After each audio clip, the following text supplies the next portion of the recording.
Well, let's talk about what was accomplished by the Prime Minister's trip to Australia. Mark Romoff is the chair and the CEO of the Australia Canada Economic Leadership Forum, an organization which works to broaden and deepen ties between the two countries.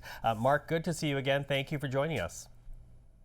Yeah, thank you. It's a pleasure to be back with you again, Michael. Thanks. So, listen, a number of agreements signed between Canada and Australia during Mark Carney's visit to that country. And key amongst those agreements are two that actually touch on critical minerals. How important will these, I guess, understandings be for Canada's economic prosperity going forward? Well, critical minerals, as you know, is a subject on everybody's mind these days. And in particular, with respect to Canada and Australia, we are rich in critical minerals. Many people think that we are in fact, are competitors in this area. But the reality is that there's opportunity here for collaboration, and the agreements that have been signed back in 2025 at PDAC between Canada and Australia, and subsequently at G7, really reinforced the opportunity for the two countries to collaborate in this area. And the intent here is to develop the capability to produce and refine these critical minerals in order to help offset the impact of other countries, in particular China, as they really are predominant in this area, yet we have the product. Yeah, we have the product, as you say, both countries interested in developing it. But, you know, critical minerals was just one priority sector identified by both Canada and Australia for mutual development. The others touched upon artificial intelligence, energy, defense. What could that mean? What might that look like in terms of developing those industries, particularly the Canadian part of those industries? Well, what's remarkable here is that here is an opportunity for two countries who are so similar in many respects, and have this opportunity now to build our collaborative relationship on trade and investment. This is where the real opportunity is. And so the opportunity in these sectors, AI, energy, critical minerals, defense, these were all sectors that were discussed by the two prime ministers when they met in Sydney and Canberra last week.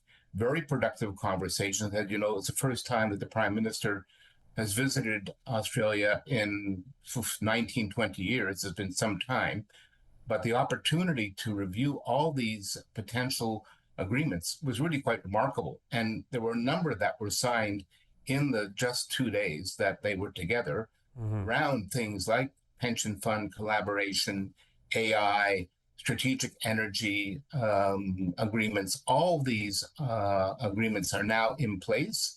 And it's perfect because the Prime Minister is very focused on identifying the areas that need to be addressed, and then looking to the private sector, to the business community, to bring the capital and the expertise to bear to enable these agreements to come to life. And that's the real advantage of an organization like the Australia-Canada Economic Leadership Forum, because our meeting in May in Vancouver is the opportunity to build on these agreements that were established during the visit and bring them to life. And that's the bottom line here. We have to move from talk to action, and the forum provides the venue to do exactly that. And that's why for the business community, it's a must-attend event, because when we're looking at, for instance, major projects, nation-building infrastructure projects, where the pension funds and superannuation funds have opportunities, it's going to be at the forum that these projects are